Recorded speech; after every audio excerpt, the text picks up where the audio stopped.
Mario Kart 64 has some of the most iconic music in the whole series, which is a large part of what makes the game so amazing. But what if we just turn it off?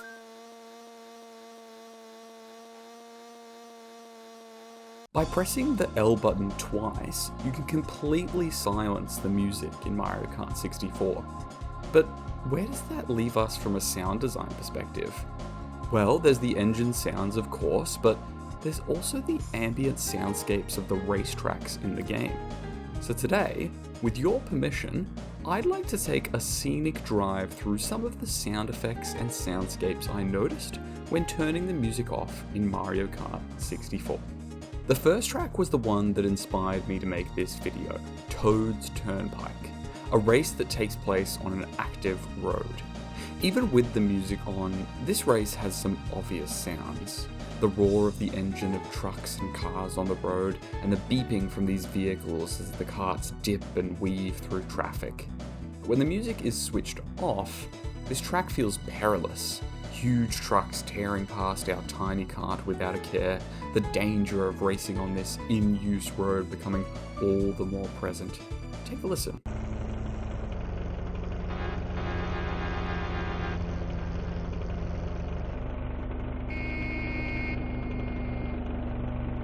In our next track, Kalimari Desert, we hear the crossing lights chime out with a warning that a train is coming, and a train chugging along the tracks, the wheels turning in rhythm as the steam engine pumps out smoke, and the shriek of a whistle as it passes through the crossing.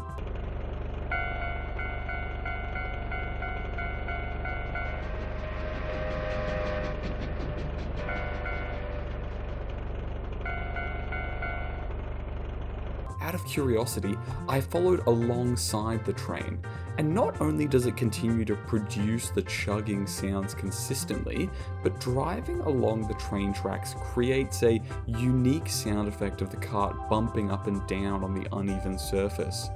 I also found that the train didn't specifically whistle at the crossing, but whenever the player was near as a warning.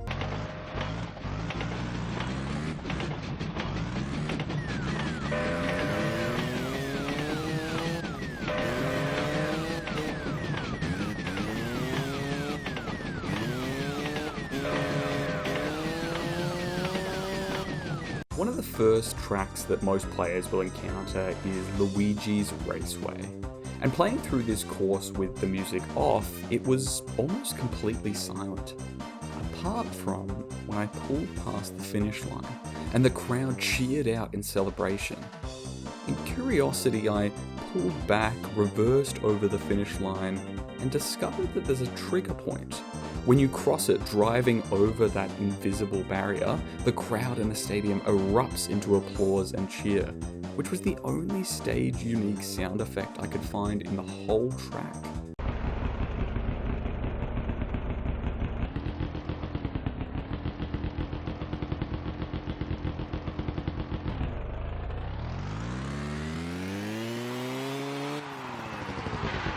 My best guess here is that Nintendo wanted to create a auditory reward for the player.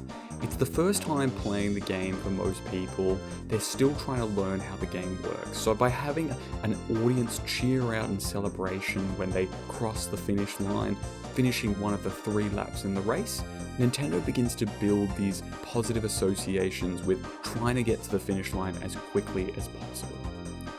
Anyway, next up let's look at Moo Moo Farm.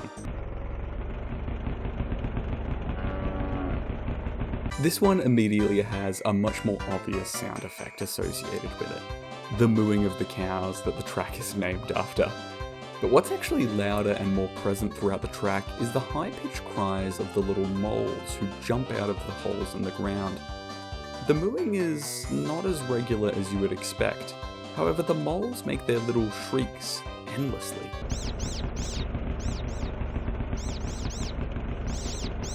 At first I thought that the moos from the cows were playing as you drove past the cows, but during my recording I couldn't consistently recreate the creation of the sound effect, and it seemed completely random. If you know how these moo sound effects work, absolutely let me know down in the comments. Next, let's take a look at Koopa Troopa Beach. This track doesn't actually have as many sounds as I was expecting. A large feature of this racetrack is the crashing waves on the beach shore, but there's no sound to accompany the movement of the water, except for a crashing waterfall later on in the track at the end of a tunnel, which produces a lovely sound of water rushing down the side of the mountain and hitting the ground.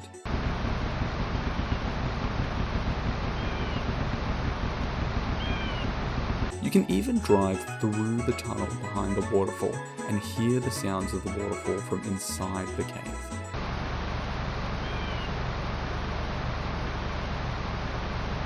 Of all the tracks that I've spoken about today, Choco Mountain has possibly one of the most impressive and unique sound design elements yet. As you race along the track and enter a tunnel, a clear echo of the kart's engine can be heard, roaring out if you speed through the tunnel, or sharply echoing if you slowly drive through at a start-stop pace.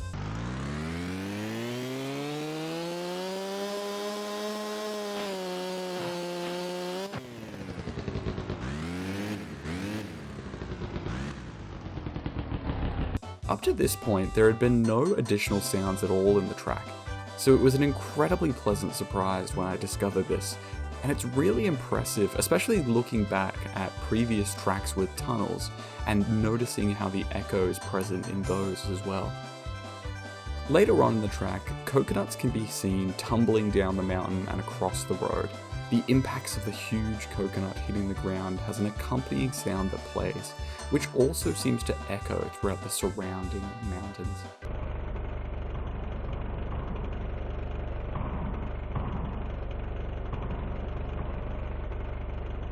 Interestingly enough, in Sherbet Land, the track reuses sound effects from Super Mario 64, which is the sound of the penguin cries from Cool Mountain. The cries add a bit of life to the map, but also act as a telegraph, as the cries usually sound out as the little penguins jump forward onto their bellies and slide forward, which is when they are at their most dangerous as a stage hazard, getting in the way of the karts rushing through the track.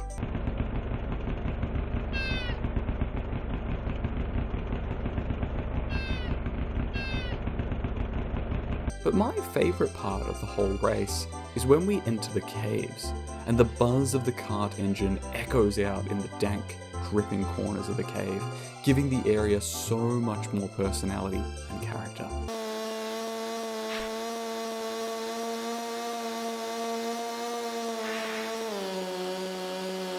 It's the same echo as heard in Choco Mountain, but the use of it here is so wonderful in adding another layer to the track and making the whole course feel that much more alive and real. Next, let's look at Bowser's Castle. This track features many dangerous obstacles for drivers to dodge as they race to the finish line. First is a large statue of Bowser that blasts out fire as you race past and features a fitting sound effect to accompany the danger that the hazard poses, almost sounding like a roar of flame. Next is a room full of thwomps, which make a loud, dull thud as they slam down to the ground with force, shaking the whole room.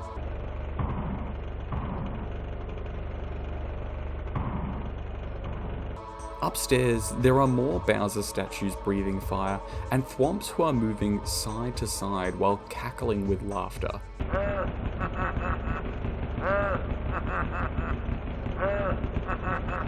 Why they find moving side to side so funny, I don't know.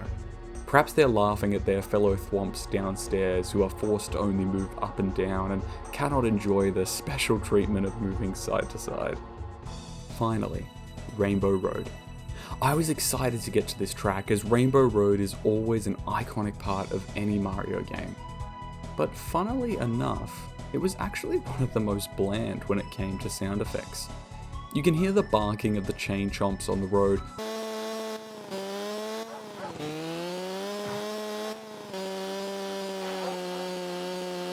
but apart from that, there's not really anything at all to hear. This made the entire track feel very silent and eerie, which might be more realistic if it really is a race in space. It was really interesting to slow down and take a listen to these stages without other drivers racing by or the loud music. Many of these stages are quite simple when it comes to ambient sound design, but being able to highlight what is present here makes for a fascinating exercise of observing just how far ambient environmental sound design has come, not just with Mario Kart, but in all games. Thank you to my YouTube members who support the channel monthly. If you decide to join the membership, you'll gain access to monthly exclusive videos decided by members in a poll each month.